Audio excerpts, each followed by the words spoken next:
Pre, ganda ng katawan, no? Nag-gym siguro yan. Sana ganyan din ako. Ayan, pre. Mga nag-gym. Maliliit din.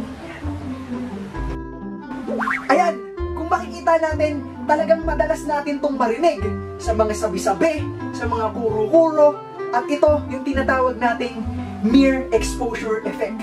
So ito yung mga bagay na pag palagi mong naririnig, kahit tama man o mali, ay maniniwala ka. Tulad nito, lagi nating naririnig, so siguro madalas nating marinig sa mga sabi-sabi, sa mga kuro-kuro, kapag nag-gym, maliit yung, ay huwag ka mabubuhat, nakakaliit ng, yung mga ganyan, na-expose tayo, lagi nating naririnig, so pinapaniwalaan natin. Pero alam mo ba, wala kahit isang study na nagsusupport ng claim na to, na ang pag-exercise ay link sa pagliit or sa pag-decrease ng size ng ari ng mga lalaki. And it is actually the opposite. Lalong-lalo na kung galing ka sa overweight or obese. Dahil yung mga lalaki, nagsustore sila ng body fat sa midsection, sa glutes, and sa thighs, sa legs. Including dyan, yung inner thighs natin, yung groin area natin. So kung ikaw ay dating overweight or obese, kung nag-lose ka ng body fat, maglo-lose din yung fat mo dito sa groin area mo, dito sa inner thighs mo. Ito yung magbibigay ng appearance na yung ari mo, your penis, is getting bigger. Dahil nababawasan yung body fat na nagko-cover dun sa ari mo. So more of it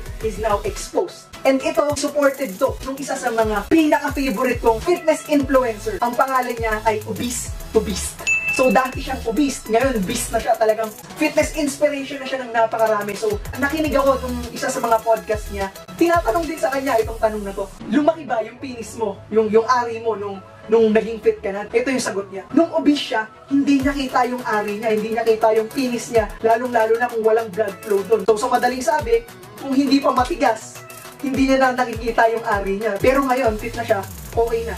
Dahil nawala na nga yung body fat. So ngayon, mas kita na yung appearance na mas malaki siya.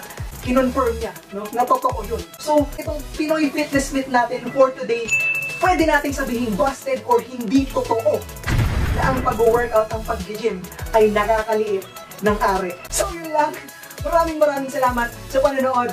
And please, don't forget to like this video right now and subscribe if you're new to the channel. Dahil ganun pa rin, I promise to make more science-based, realistic, unbiased, data-driven video contents coming soon. Thank you guys for watching. I will see you in the next video. Peace.